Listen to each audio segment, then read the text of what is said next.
क्या आपको पता है कि जब आप किसी फुटबॉल को अपने पैरों से हिट करते हो तो जो फुटबॉल होती है नेट तक एक कर्व लाइन बनाती हो जाती है, कुछ इस तरीके की लाइन, और इसी लाइन को सॉल्व करने के लिए बनाया गया है पॉलिनोमियल। तो अगर आपको पॉलिनोमियल की एक अच्छी नॉलेज है तो आप इस तरीके की लाइन को आसानी से सॉल्व कर पाओगे। जब आप हायर क्लासेस में जाओगे तब आपको पॉलिनोमियल बहुत ज्यादा हेल्प करेगा। तो आज इसीलिए मैं लेकर आ गया हूं आपके लिए पॉलिनोमियल का एक धमाकेदार वीडियो कि जिससे कि आपकी पॉलिनोमियल की प्रॉब्लम हमेशा के लिए खत्म हो जाएगी। तो वीडियो को बीच में छोड़ के कहीं मत जाना, पूरा देखना। तो आइए फिर स्टार्ट करते हैं। चलिए सबसे पहले ये बात करते हैं कि इस पॉलिनोमियल वर्ड का मतलब क्या होता है। आप इस पॉलिनोमियल वर्ड को डिवाइड करिए, यानी कि पॉली को अलग करिए और नोमियल को अलग करिए। पॉली को कहते हैं बहुत सारे, यानी कि मैनी, और नोमियल को कहते हैं टर्म्स, यानी कि पद, जिसमें बहुत सारे पद होते हैं, यानी बहुत सारे टर्म्स होते हैं, वही होता है पॉलिनोमियल। एग्जांपल के थ्रू मैं आपको समझाता हूं। यहां पे जैसे मैंने लिखा 2x + 3y, तो आप देख रहे हैं 2x और 3y के बीच में लगा है प्लस, यानी कि 2x एक अलग टर्म है और 3y एक अलग टर्म है। इसी को कहते हैं टर्म्स। यानी कि जब भी दो नंबर के बीच में प्लस या माइनस लग जाता है तो वहां पे टर्म्स डिवाइड होना शुरू हो जाते हैं। एक और एग्जांपल को देख लेते हैं। यहां पे मैंने दूसरा एग्जांपल लिया 2x + 3y - 4। तो देखिए 2x एक अलग टर्म है, फिर प्लस, फिर 3y एक अलग टर्म है, फिर -4 एक अलग टर्म है, यानी कि इसमें टोटल 3 टर्म है, एक 2x, एक 3y और एक -4। यानी कि जब भी दो नंबर या तीन नंबर के बीच में प्लस या माइनस लग जाता है तो वहां पे टर्म्स डिवाइड होना शुरू हो जाते हैं। समझ गए ना? ये पहली वाली जो इक्वेशन है उसमें सिर्फ 2 ही टर्म है, और जो दूसरी वाली इक्वेशन इसमें टोटल 3 टर्म्स हैं। तो जिसमें बहुत सारे टर्म्स होते हैं, और भी टर्म्स हो सकते हैं, 4 टर्म्स, 5 टर्म्स, 6 टर्म्स, 7 टर्म, यानी जिसमें बहुत सारे टर्म्स होते हैं, वही हमारा होता है पॉलिनोमियल। तो आपको ये तो समझ में आ गया होगा कि पॉलिनोमियल वर्ड का मतलब क्या होता है, यानी कि जिसमें बहुत सारे टर्म्स होते हैं, बहुत सारे पद होते हैं, वही होता है पॉलिनोमियल, और इसका कोई मतलब नहीं होता है। अब सबसे पहले बात करेंगे हम कि इसकी डेफिनेशन क्या है और ये पॉलिनोमियल होता क्या है। चलिए बात करते हैं पॉलिनोमियल की डेफिनेशन की। तो polynomials are the algebraic expression in which the power of variable in a whole number, यानी कि पॉलिनोमियल एक ऐसे अलजेब्रिक एक्सप्रेशंस होते हैं जिनकी जो वेरिएबल की पावर होती है वो एक होल नंबर होती है। तो सबसे पहले आप ये समझिए कि ये अलजेब्रिक एक्सप्रेशंस आखिरकार होते क्या है, यानी कि ऐसे एक्सप्रेशंस जिनके अंदर वेरिएबल और कांस्टेंट की मात्रा होती है, वही होते हैं हमारे अलजेब्रिक एक्सप्रेशंस। तो भैया देख लो क्या क्या होते हैं। जैसे मैंने यहाँ पे लिखा 2x + 3y, मैंने क्या लिखा है यहाँ पे 2x + 3y। जो 2x + 3y है ना, वो एक अलजेब्रिक एक्सप्रेशन है। लेकिन आप कैसे पहचानोगे कि ये अलजेब्रिक एक्सप्रेशन ही है? इसके अंदर भैया वेरिएबल भी होने चाहिए और कांस्टेंट भी होने चाहिए। तो सबसे पहले बात करते हैं कांस्टेंट की। कांस्टेंट आखिरकार क्या होते हैं भाई? कांस्टेंट एक नंबर होता है, जैसे कि नंबर 1 हो गया, 2 हो गया, 3 हो गया, -1 हो गया, -2 हो गया। इस तरीके के जो नंबर्स होते हैं मैथमेटिक्स में, उनको कांस्टेंट बोला जाता है। कांस्टेंट का मतलब कि जिनकी वैल्यू कभी चेंज नहीं हो सकती, जो फिक्स है। जैसे मैंने यहाँ पे लिखा 3, क्या आप इस 3 की वैल्यू कभी चेंज कर पाओगे? मैंने यहाँ पे लिखा 5, तो बताओ इस 5 की वैल्यू आप कभी चेंज कर पाओगे? जो 5 वो 5 ही रहेगा ना, या कम हो जाएगा, 4 हो जाएगा, 3 हो जाएगा? ऐसा तो नहीं होगा। जो 5 है वो 5 ही रहेगा, वो कभी भी चेंज नहीं होगा। यानी कांस्टेंट वो चीजें होती हैं जो कभी भी चेंज नहीं होती हैं। और मैथमेटिक्स में कांस्टेंट कौन कौन से होते हैं? जितने भी नंबर्स बने हैं मैथमेटिक्स में, कोई भी नंबर उठा लो यार, 1 ले लो, 2 ले लो, कोई नंबर ले लो, वो सब कांस्टेंट होते हैं। ये होते हैं कांस्टेंट। अब बात करते हैं वेरिएबल की। वेरिएबल क्या होते हैं? वेरिएबल एक ऐसी क्वांटिटी होती है जिसकी कोई वैल्यू फिक्स नहीं होती है, यानी कि जिसकी वैल्यू वेरी करती रहती है, चेंज करती रहती है, वही होते हैं वेरिएबल। जैसे कि जितने भी अल्फाबेट बने हुए हैं, इंग्लिश अल्फाबेट, वो सब मैथमेटिक्स में वेरिएबल बोले जाते हैं। जैसे कि x हो गया, y हो गया, z हो गया, इस तरीके के जो अल्फाबेट्स होते हैं इंग्लिश के, वो मैथमेटिक्स में वेरिएबल बोले जाते हैं। अब वेरिएबल ही क्यों बोले जाते हैं ये भी समझ लो। जैसे कि आपने दुनिया में, जिंदगी में कभी भी x की वैल्यू निकाली होगी तो हर क्वेश्चन में क्या सेम वैल्यू आती है क्या x की? भाई एक क्वेश्चन लगाए उसमें अलग वैल्यू x की आई, एक क्वेश्चन लगाए उसमें अलग वैल्यू x की आई, यानी कि x की वैल्यू हर क्वेश्चन में चेंज होती रहती है। जैसा क्वेश्चन वैसी x की वैल्यू, तो वही होता है वेरिएबल, यानी कि जिसकी वैल्यू हमेशा चेंज होती रहे, वही होता है वेरिएबल। तो जो मैंने यहां पे अलजेब्रिक एक्सप्रेशंस लिखा, यहां पे देखो वेरिएबल भी है और कांस्टेंट भी है। मैंने क्या इक्वेशन लिखी? 2x + 3y। तो यहाँ पे जो 2 और 3 हैं वो हमारे कांस्टेंट है। क्या है? कांस्टेंट, क्योंकि 2 और 3 एक नंबर है और नंबर हमेशा कांस्टेंट होते हैं। और फिर है x और y। x और y वेरिएबल है, क्योंकि हमको नहीं पता भैया कि यहाँ पे x की क्या वैल्यू होगी और y की क्या वैल्यू होगी, यानी जिसकी वैल्यू ही हमें नहीं पता वो वेरिएबल, और जिसकी वैल्यू फिक्स यानी कि कांस्टेंट, भैया वो कांस्टेंट। तो समझ गए ना कि वेरिएबल क्या होते हैं और कांस्टेंट क्या होते हैं। तो यही होता है अलजेब्रिक एक्सप्रेशन जो कि वेरिएबल और कांस्टेंट से मिलकर बना हो। अब जब मैंने डिफिनेशन को आगे पढ़ा पॉलिनोमियल की डिफिनेशन को, तो मैंने पाया कि इसकी जो वेरिएबल होती है उसकी जो पावर होती है वो एक होल नंबर होती है। होल नंबर का मतलब ऐसे नंबर जो 0 से स्टार्ट होते हैं, 0 1 2 3 4, ये जो नंबर्स होते हैं वो सबके सब होल नंबर्स होते हैं, ठीक है ना। होल नंबर कभी निगेटिव यानी माइनस में नहीं होता, पहली बात तो ये। होल नंबर कभी डेसिमल में नहीं होता, यानी कि 4.5 1.2 इस तरीके का भी होल नंबर्स नहीं होते। होल नंबर कभी फ्रैक्शन में नहीं होते, यानी कि जिस तरीके से मैंने लिख दिया 3/5 और इस तरीके के जो होते हैं वो होल नंबर्स नहीं होते। यानी होल नंबर डेसिमल में नहीं होते, निगेटिव यानी कि निगेटिव नहीं होते यानी माइनस में नहीं होते, और फ्रैक्शन में नहीं होते, इसे याद रखना। तो होल नंबर कौन कौन से होते हैं? जो 0 से स्टार्ट हो यानी कि 0 1 2 3 4 चलते रहते हैं, वो होते हैं होल नंबर। तो जो वेरिएबल होती है उसकी पावर एक होल नंबर होनी चाहिए, तभी वो पॉलिनोमियल कहलाएगा, वरना पॉलिनोमियल नहीं कहलाएगा, ठीक है ना। तो वेरिएबल इसमें कौन कौन से, एक तो एक्स वेरिएबल है, दूसरा वाई वेरिएबल है। इन एक्स और वाई की जो पावर है वो एक होल नंबर होनी चाहिए। तो आप देखिए कि एक्स की क्या पावर है, वाई की क्या पावर है। तो आपको एक्स और वाई की कोई पावर दिखाई दे रही है क्या? पावर का मतलब जो इसके ऊपर होता है, जो इसके सर पे होता है, वही होती है पावर। तो एक्स के देखिए ऊपर कुछ नहीं है और वाई के ऊपर भी कुछ नहीं है, लेकिन जब आप ध्यान से देखेंगे ना तो एक्स के ऊपर है 1 और वाई के ऊपर भी है 1। जी हाँ, जब कभी भी आपको एक्स और वाई के ऊपर इस तरीके के वेरिएबल्स के ऊपर आपको कुछ भी ना लिखे दिखाई दे, तो आप हमेशा वहां पे 1 एज्यूम करेंगे। तो यहाँ पे एक्स की पावर है 1 और वाई की पावर भी है 1। 1 कभी लिख के नहीं आता, लेकिन 1 होता है, इसको दिमाग में भर लो, ठीक है ना। और 1 एक होल नंबर है। तो भैया देखो हो गया ये पॉलिनोमियल। एक ही अलजेब्रिक एक्सप्रेशंस भी है, क्योंकि इसमें कांस्टेंट भी हैं, इसमें वेरिएबल भी हैं, ठीक। पहली बात वेरीफाई, इसकी जो वेरिएबल है उसकी जो पावर है वो एक होल नंबर भी है। देखो ना, वेरिएबल का मतलब एक्स वाई, उसकी जो पावर है दोनों की 1 1 पावर है और 1 एक होल नंबर है। तो ये इक्वेशन एक पॉलिनोमियल है। एक और एग्जांपल को देखते हैं, जैसे मैंने यहां पे लिखा 2x + 3y - 4। चलो एक और इक्वेशन ले लेते हैं, 2x² + 3y - 4। यहां पे मैंने लिखा 2x² + 3y - 4। तो यहां पे देखो, यहां पे कांस्टेंट भी है, ठीक है ना। 2 3 4 ये कांस्टेंट है और वेरिएबल भी है, एक्स वाई एक वेरिएबल है, ठीक है। और इसकी जो वेरिएबल की जो पावर है वो एक होल नंबर होनी चाहिए। तो चेक कर लेते हैं वही फटाफट। तो यहाँ पे एक्स के ऊपर पावर देखो 2 है, 2 एक होल नंबर होता है, ठीक है। वाई के ऊपर पावर देखो, पावर है 1, तो वो भी एक होल नंबर है। तो यानी कि ये एक पॉलिनोमियल है, क्योंकि इसकी वेरिएबल की जो पावर है वो एक होल नंबर है। अब आप सोच रहे होंगे सर कौन कौन से फिर पॉलिनोमियल नहीं होते हैं, तो आप वो भी डिस्कस कर लेते हैं। जैसे मैंने यहाँ पे लिखा 2x की पावर 1.2 + 3y।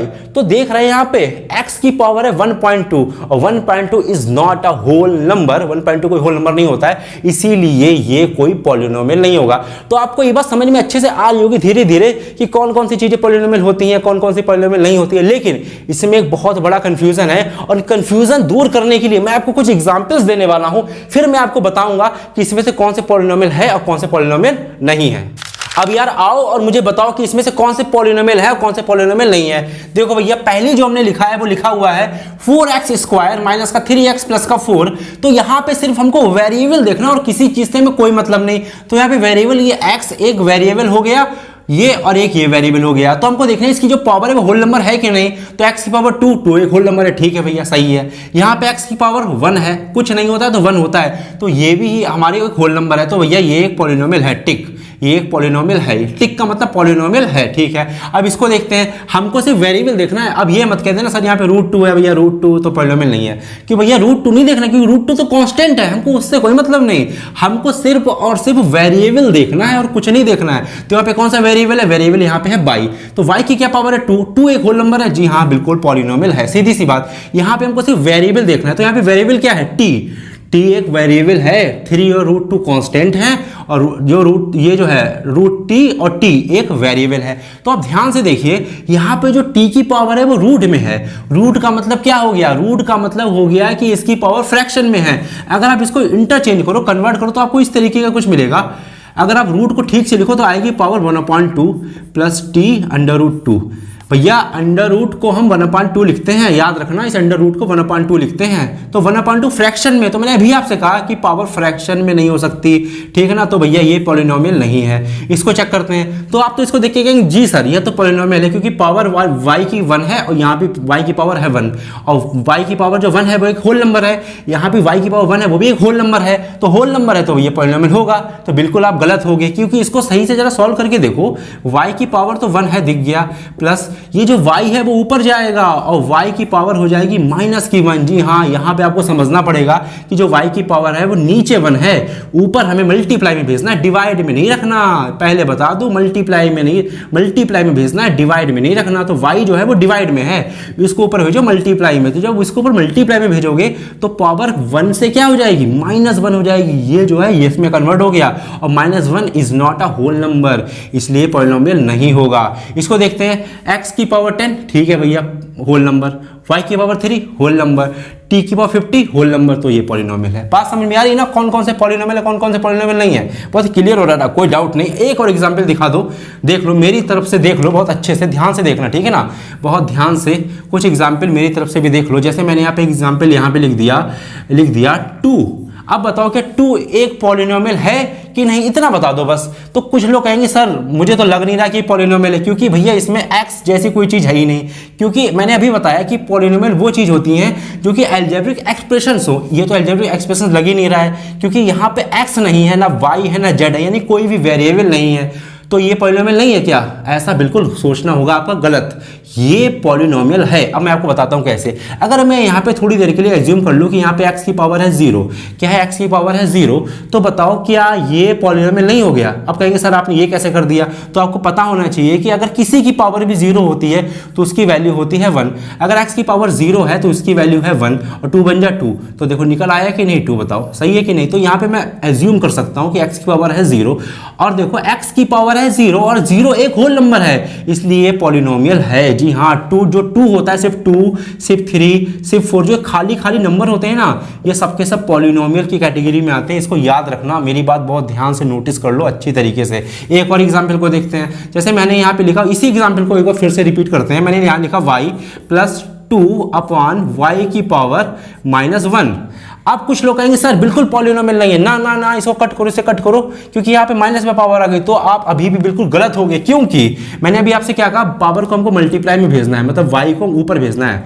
तो इस y को ऊपर भेजो, इस y को ऊपर भेजो। तो 2 तो मैंने ऐसे लिख दिया, जो y -1 है, जब मैंने इसको ऊपर भेजा तो भैया ये +1 में कन्वर्ट हो गया। ये तो 1 चली रही है पावर, ये +1 में कन्वर्ट हो गया, माइनस +1 में कन्वर्ट हो जाता है और +1 ऊपर जाके -1 में कन्वर्ट हो जाता है। देखो y की पावर एक होल नंबर है, y की पावर एक होल नंबर, इसलिए पॉलिनोमियल है। तो ये पॉलिनोमियल है। आप इन दोनों में फर्क देखो, तभी आपको बात समझ में आएगी। तो आपको समझ में आ रहा है ना कि कौन से पॉलिनोमियल होते हैं, कौन से पॉलिनोमियल नहीं होते। तो मैंने सारा डाउट क्लियर कर दिया। मुझे ऐसा लगता है कि मैंने कुछ भी नहीं छोड़ा, सब कुछ आपको समझा दिया, A to Z सब कुछ समझा दिया। एक और एग्जाम्पल अच्छा देख लो, एक और एग्जाम्पल देख लो। जैसे मैंने यहाँ पे लिख दिया y की पावर √4 + 3x, ऐसे करके मैंने कोई इक्वेशन लिख दी, ठीक है ना। अब बताइए कि पॉलिनोमियल है कि नहीं। तो कुछ कहेंगे सर नहीं है, क्योंकि यहाँ पे रूट में कैसे आ गया, आपने तो कहा था होल नंबर होना चाहिए। तो बताओ क्या √4 एक होल नंबर नहीं है क्या, इतना बता दो बस। भैया होल नंबर है, इसको ध्यान से देखो। तो √4 को जब सॉल्व करोगे तो मिलेगा 2 ही तो मिलेगा, √4 मतलब 2 ही तो होता है। और ये 3x और 4 है, तो इस x की पावर 1 एक होल नंबर, y की पावर 2 एक होल नंबर, तो ये हो गया ना पॉलिनोमियल, हो गया ना पॉलिनोमियल। अब बताओ अभी भी कोई डाउट है, इससे ज्यादा क्लियरिटी चाहिए क्या। तो पॉलिनोमियल क्या होते हैं और क्या नहीं होते हैं देख लो, अच्छे से सीख लो, अच्छे से जो भी देखना हो देख लो।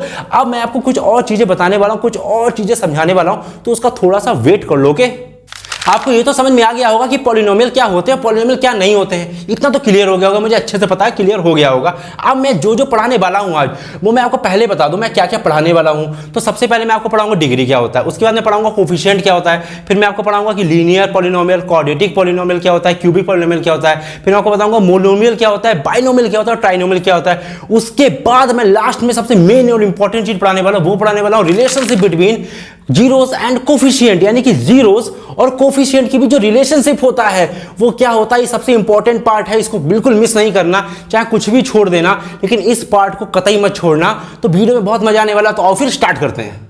तो चलिए सबसे पहले बात करते हैं डिग्री की। डिग्री क्या होता है, तो इसकी डिफिनेशन ये होती है the highest power of variable, यानी किसी वेरिएबल की जो हाईएस्ट पावर होती है वही उसकी डिग्री होती है। तो देखिए मैंने यहाँ पे एक पॉलिनोमियल लिखा जो कि है 3x² + 2y। 3x square plus 2y, तो बताओ यहाँ पे वेरिएबल क्या, पहले ये बताओ, यहाँ पे वेरिएबल है x और y।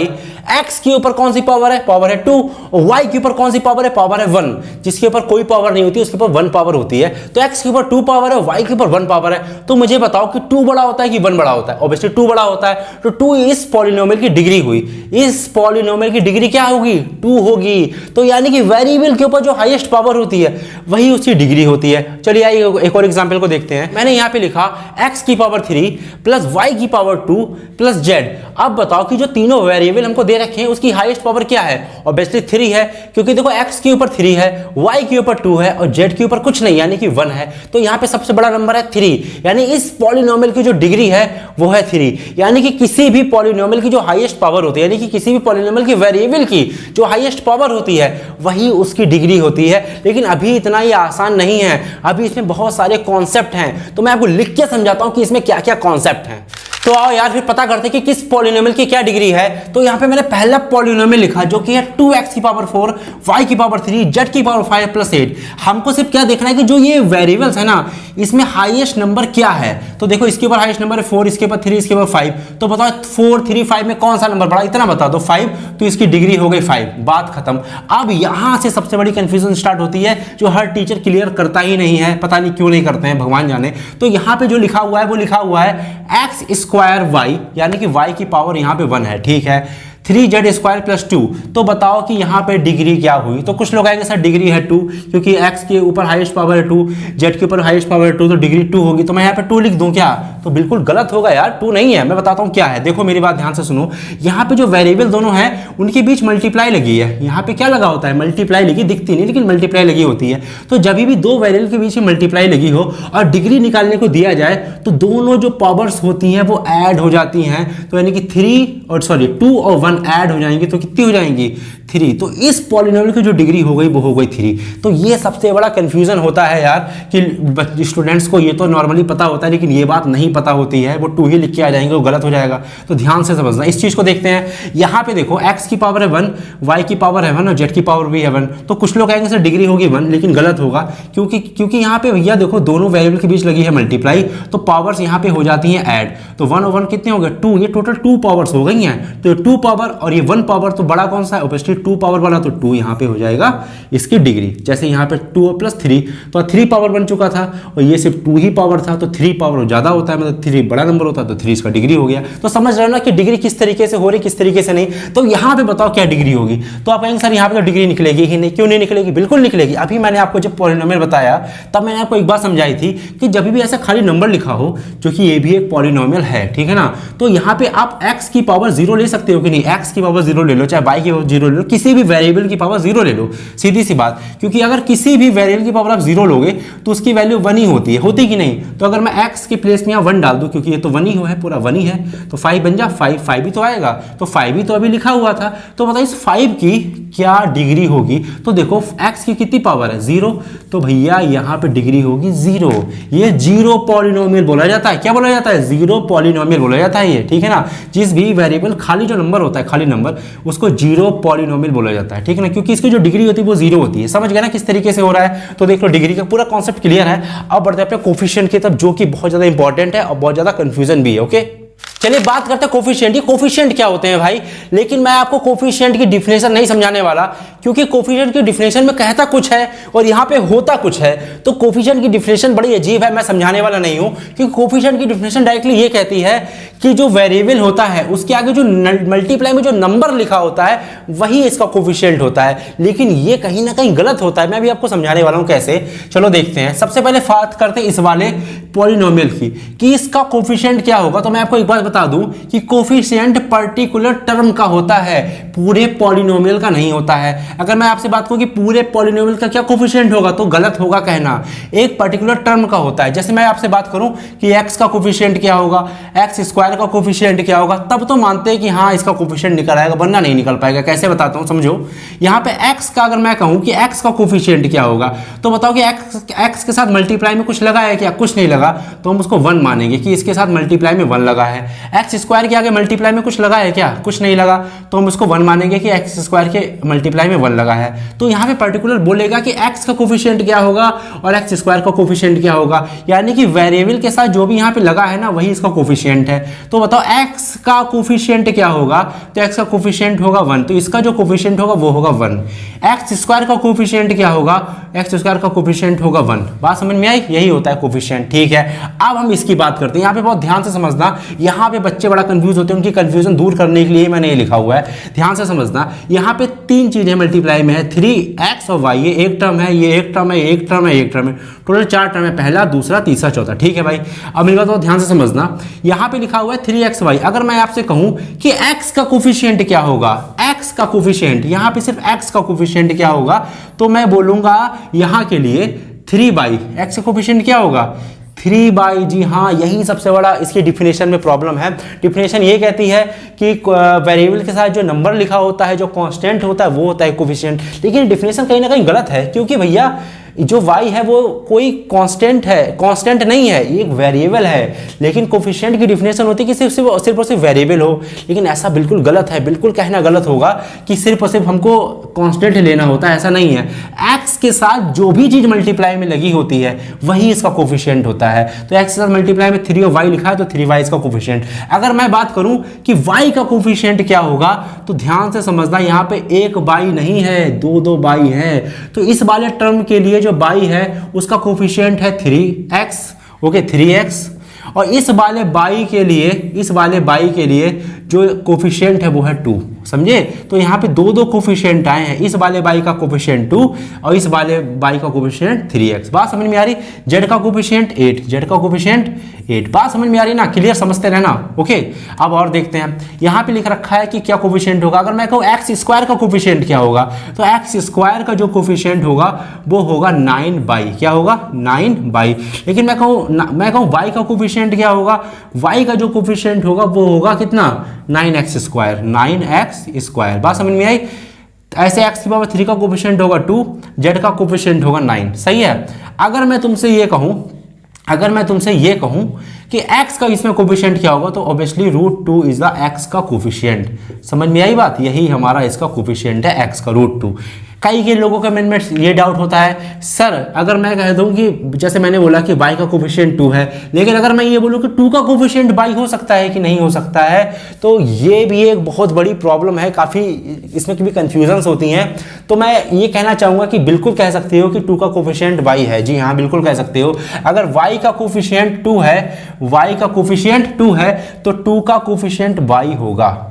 समझे कि नहीं? ऐसे यहाँ पे 3 का कोफिशिएंट xy, अगर मैं वो 3 का कोफिशिएंट क्या होगा, तो 3 का कोफिशिएंट xy, यानी कि 3 के साथ जो भी चीज मल्टीप्लाई में लगी होती है वही उसका कोफिशिएंट होता है। तो यहाँ पे 3 का जो कोफिशिएंट होगा वो होगा xy। ऐसे 9 का कोफिशिएंट क्या होगा, 9 का यहाँ पे कोफिशिएंट होगा x स्क्वायर y। तो मेरे ख्याल से कि मैंने सारे डाउट दूर कर दिए होंगे। अभी आपको कोई दिक्कत नहीं होनी चाहिए। मेरी बात समझ रहे हो ना? क्या दिक्कत हो सकती है? कोई दिक्कत हो सकती है क्या? मैंने एक चीज़ बिल्कुल क्लियर कर दी, किस तरीके से होता है, किस तरीके से नहीं होता है। समझ रहे हो ना? तो कोई भी प्रॉब्लम नहीं होगी कोफिशिएंट में। अब आप इजीली निकाल सकते हो, आपको कोई कंफ्यूजन भी नहीं, आपको कोई टीचर डांट भी नहीं सकते कि ये नहीं होगा। अगर 9 का कोफिशिएंट बोलूँ तो x स्क्वायर बाई, अगर x स्क्वायर का बोलूँ तो 9/, और बाई का बोलूँ तो 9x स्क्वायर। क्लियर है? बहुत आसान चीज़ है, कुछ भी नहीं है। तो कोफिशिएंट खत्म। अब हम बढ़ते किस में? अपने मोनोमियल, बाइनोमियल और ट्राइनोमियल की तरफ। ओके, चलिए बात करते हैं मोनोमियल, बाइनोमियल और ट्राइनोमियल्स की। ये बहुत आसान होता है, इसमें ज्यादा कुछ होता नहीं समझने के लिए। तो एक एक करके डिस्कस करते हैं। सबसे पहले बात करते हैं मोनोमियल्स। ये मोनोमियल्स क्या होते हैं? ऐसा पॉलिनोमियल जिसमें सिर्फ एक ही टर्म होता है, वो होता है मोनोमियल पॉलिनोमियल। इसको बोलते हैं मोनोमियल पॉलिनोमियल। आप देखो किस तरीके का ये होता है। जैसे मैंने यहां पे लिखा 2x, क्या लिखा? 2x। तो 2x सिर्फ एक ही टर्म है, यानी कि इसमें प्लस और माइनस में कुछ भी नहीं है साथ में, तो ये भैया मोनोमियल है। जैसे मैंने लिखा 3y, तो 3 और जो 3y है ना वो एक सिंगल टर्म है, इसके साथ प्लस और माइनस में कुछ भी नहीं लिखा, तो ये हमारा क्या हो गया? मोनोमियल। जैसे मैंने यहाँ पे लिख दिया 5, 6, 7, जितने भी नंबर्स होते हैं ना वो सब मोनोमियल की कैटेगरी में आते हैं। जैसे मैंने लिख दिया 57, 58, √2, √3, 6, 7, ये सब हमारे मोनोमियल्स हैं, जिसमें सिर्फ एक ही टर्म होता है, वो होता है हमारा मोनोमियल। ठीक है ना? बात समझते रहना। अब बात करते हैं बाइनोमियल। बाइनोमियल क्या होता है? बाई का मतलब होता है 2, यानी कि ऐसा पॉलिनोमियल जिसमें 2 टर्म्स होते हैं वो होता है बाइनोमियल। चलो देखते हैं।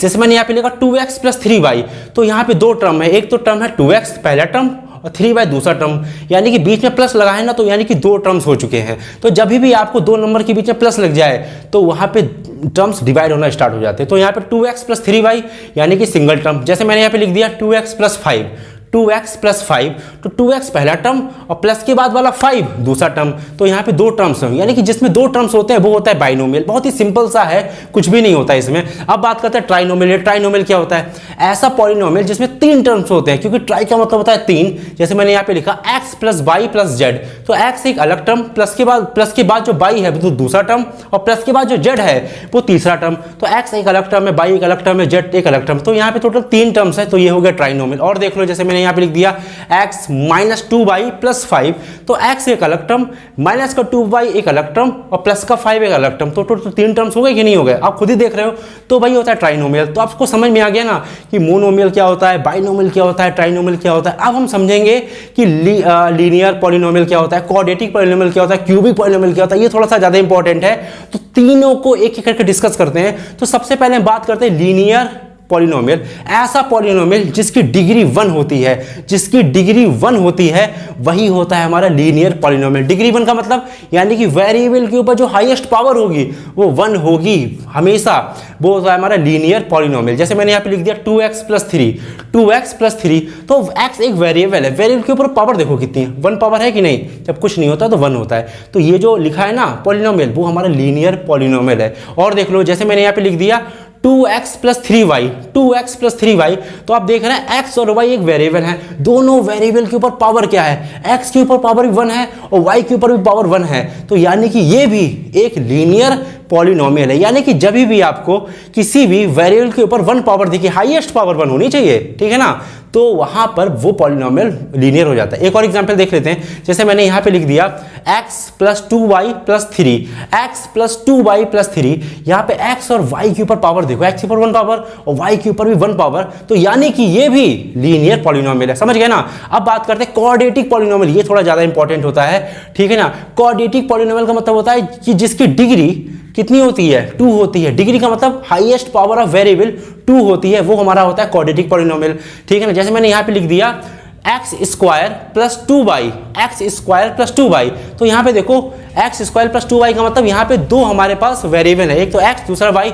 यहाँ पे ये बता दो बस कि x किसके ऊपर हाईएस्ट पावर 2 है, तो भैया देखो यहाँ पे जो हाईएस्ट पावर वो 2 है कि नहीं, तो यहाँ पे क्वाड्रेटिक पॉलिनोमियल है, यानी कि जब भी वेरिएबल के ऊपर हाईएस्ट पावर 2 हो जाती है ना, तो भैया वो क्वाड्रेटिक बन जाता है। और देख लो, जैसे मैंने यहाँ पे लिख दिया x square plus 2x plus 5, x square plus 2x plus 5, यहाँ पे देखो x की हाईएस्ट पावर क्या है? x की हाईएस्ट पावर है 2, सही है ना, दिख रही ना, x की हाईएस्ट पावर 2 है, तो भैया वो हमारा क्वाड्रेटिक। और देख लो, जैसे मैंने यहाँ पे लिख दिया y square plus 2y plus 5, तो y के ऊपर हाईएस्ट पावर क्या है? y वेरिएबल है ना, तो उसके ऊपर हाईएस्ट पावर क्या है? 2 है, तो भैया ये हमारा हो गया क्वाड्रेटिक पॉलिनोमियल। अब बात करते हैं क्यूबिक पॉलिनोमियल की। ऐसा पॉलिनोमियल जिसकी डिग्री होती है 3, यानी कि वेरिएबल के ऊपर जो हाईएस्ट पावर होती है वो 3 होती है, वो हमारा होता है क्यूबिक पॉलिनोमियल। जैसे कि 2x की पावर 3 प्लस का y, 2x की पावर 3 प्लस का y, तो यहाँ पे ध्यान से देखो x और y के ऊपर जो पावर्स हैं उसमें हाईएस्ट पावर कौन सी? 3 है ना, 3 से ज़्यादा पावर तो है नहीं, तो ये क्यूबिक होगी। और एग्जांपल देख लो, जैसे मैंने यहाँ पे लिख दिया x की power 3 plus 2x square plus का x प्लस का 5, तो यहाँ पे देखो 3x लिखे हैं, लेकिन x के ऊपर हाईएस्ट पावर 3 है ना, तो भैया ये हमारा हो गया क्यूबिक पॉलिनोमियल। यानी कि अगर x के ऊपर पावर हाईएस्ट 1 है तो वो लीनियर, x के ऊपर हाईएस्ट पावर 2 है, x का मतलब वेरिएबल कोई भी हो सकता है, variable t p q r a b c d कोई वेरिएबल हो, हाईएस्ट पावर 1 है तो लीनियर, 2 है तो क्वाड्रेटिक, 3 है तो क्यूबिक पॉलिनोमियल। तो इतना समझ में आ गया ना, इतना तो बहुत सिंपल था।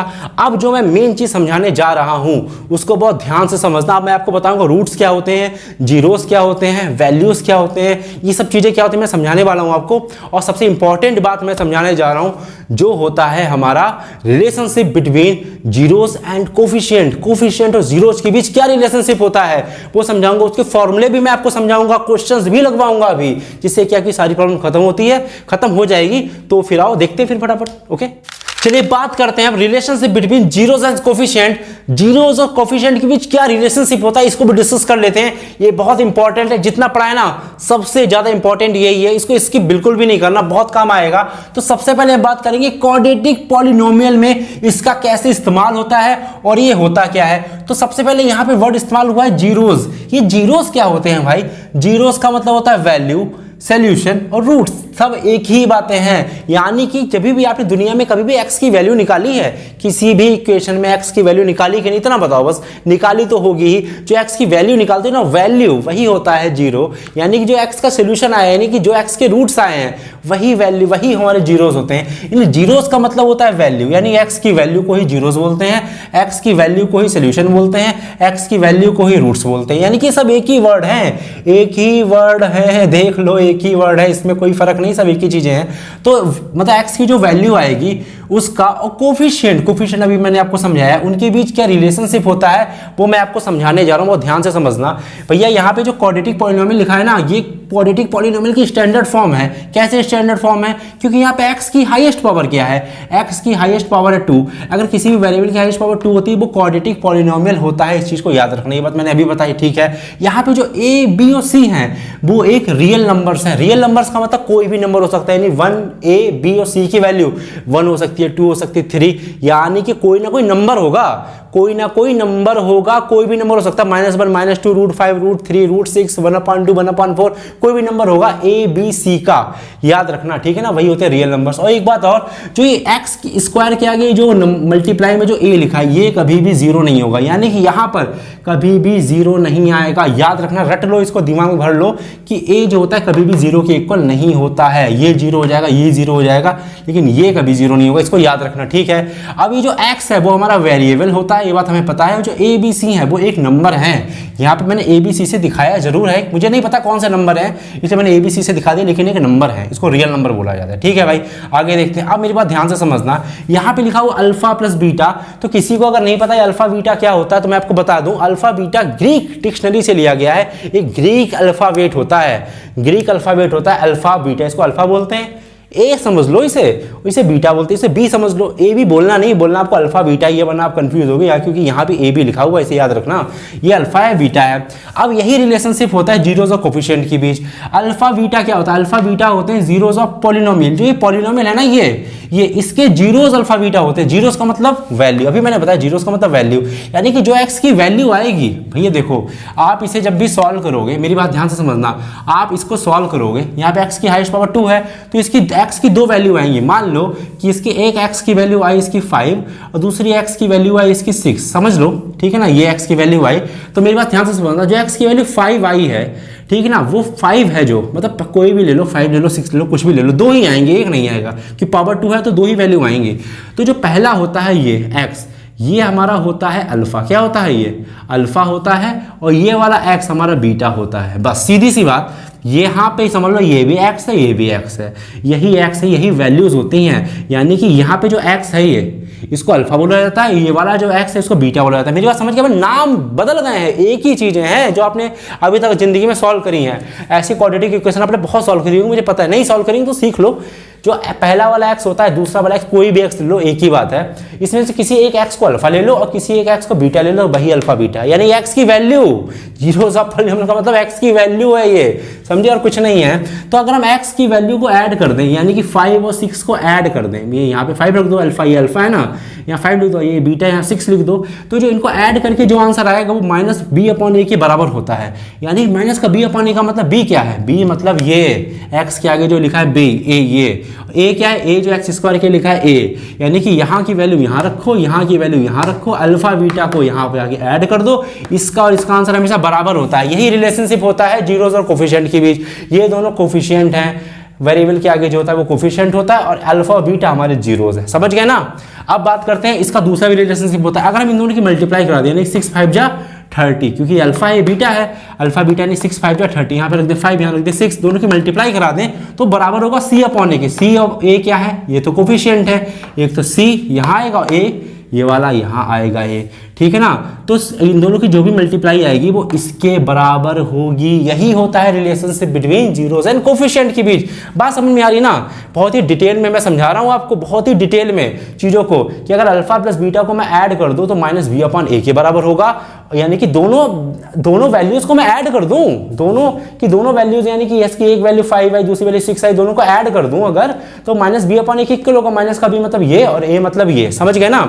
अगर मैं इधर दोनों वैल्यूज को ऐड कर दूं, सॉरी मल्टीप्लाई कर दूं अल्फा बीटा की, तो वो सी अपॉन ए के बराबर होगा, यानी सी यहां से ए यहां से उठाओगे। बात समझ में आ रही है कि नहीं आ रही है, बताओ, समझ में आ रही ना यार। ये सीधी सी बात है, ये जो इक्वेशन लिखी ना वो ये है। जैसे फॉर एग्जांपल इसको कुछ भी ले लो, जैसे मैंने यहाँ पे लिख दिया 2x² प्लस का 3y प्लस का 5 इज इक्वल टू 0।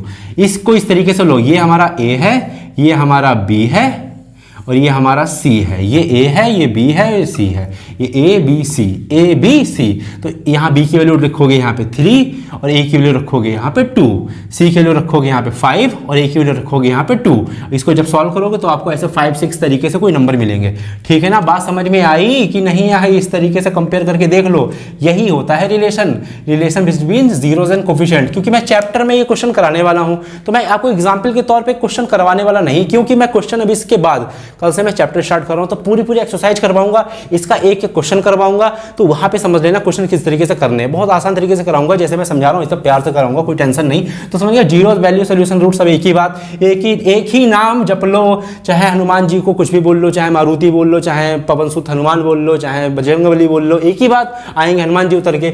जीरोस को चाहे वैल्यू बोल लो, चाहे सोल्यूशन बोलो, चाहे रूट्स निकल लो, आएगी वो एक्स की वैल्यू हुई, एक ही बात, नाम बड़े और दर्शन छोटे वाले के साथ, समझ गए ना। Quadratic polynomial. अब मैं आपकी बात करूंगा क्यूबिक पॉलिनोमियल की। क्यूबिक पॉलिनोमियल बहुत इंपॉर्टेंट है, इसको छोड़ना नहीं। अब बात करते हैं क्यूबिक पॉलिनोमियल में relationship between zeros and coefficient की, ओके। चलिए आइए देखते हैं कि क्यूबिक पॉलिनोमियल में जीरोस और कोफिशिएंट के बीच क्या रिलेशनशिप होता है। तो यहां पे पहले मैंने लिख रखा है ax की power 3 plus bx² plus cx plus d।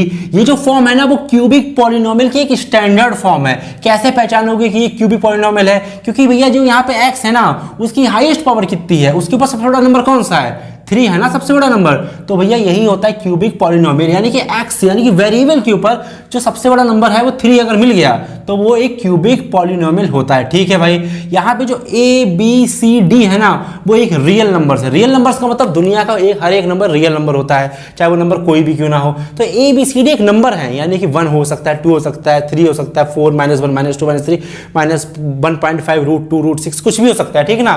तो a b c d एक नंबर है, यानी कि कांस्टेंट है, समझ रहे हो ना। यहाँ पे मैं कोई नंबर पर्टिकुलर नहीं दे सकता, मुझे क्या पता कौन सा नंबर होगा, इसे मैंने a b c d दे दिया, उसको एक रियल नंबर का नाम दे दिया, यानी कि a b c d एक कांस्टेंट होंगे, इसकी वैल्यू फिक्स होगी।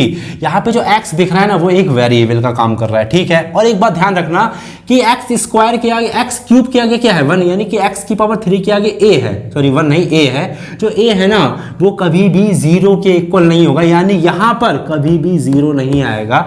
x क्यूब चाहे यहाँ पे लिखा हो, x क्यूब चाहे यहाँ पे लिखा हो, x क्यूब के आगे जो भी नंबर होगा चाहे वो 1 हो, चाहे वो 2 हो, चाहे वो 3 हो, लेकिन कभी 0 नहीं होगा x क्यूब के आगे। इसे याद रखना पर्टिकुलर। तो जो a है ना वो कभी 0 नहीं हो सकता, बाकी से ये 0 सब 0 हो जाए, लेकिन ये 0 नहीं होगा, ठीक है। चलो अब बात करते हैं कि जीरोस और कोफिशिएंट के बीच रिलेशन। जीरोस का मतलब x की जो वैल्यू निकलती है ना वही, उसी को कहते हैं जीरो, उसी को कहते हैं वैल्यू, उसी को कहते हैं सोल्यूशन, उसी को कहते हैं रूट। सब एक ही बातें हैं, एक ही नाम है, अलग अलग नाम दे दिए लेकिन चीज एक ही है, काम एक ही है, ठीक है भाई।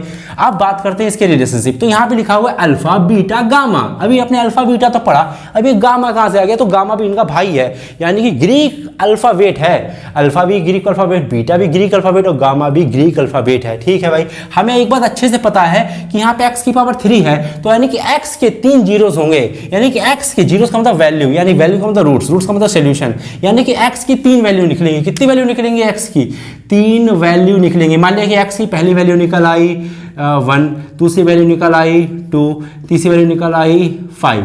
मान लिया कि x की 3 वैल्यू हमें मिल गई। मान लो ऐसा ही इसी तरीके से वैल्यू आती हैं, x की 3 वैल्यू आएंगी क्योंकि x की पावर 3 है।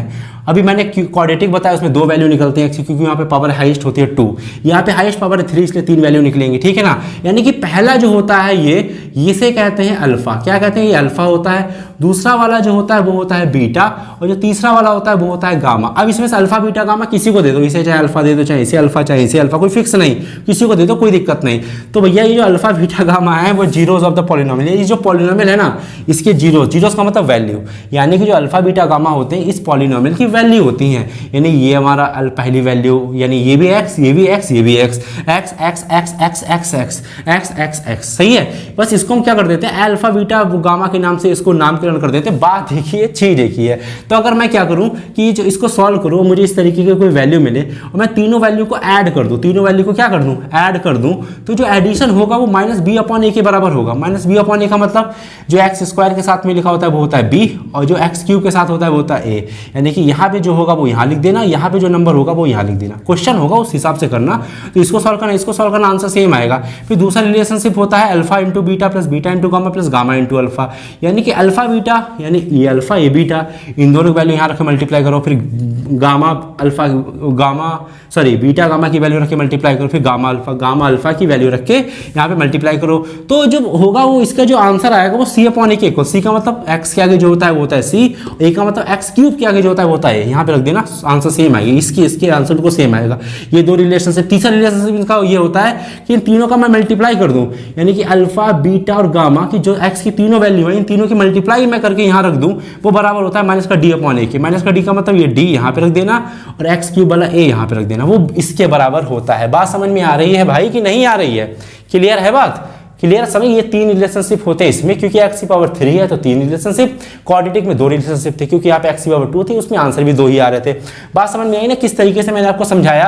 अगर आपको क्वेश्चंस देखने की, मैं क्वेश्चन इसके किस तरीके से लगाता हूँ, तो क्लास 10th का पॉलिनोमियल चैप्टर मेरे प्लेलिस्ट में ऐड है, पूरा देख लेना, सब कुछ समझ में आ जाएगा।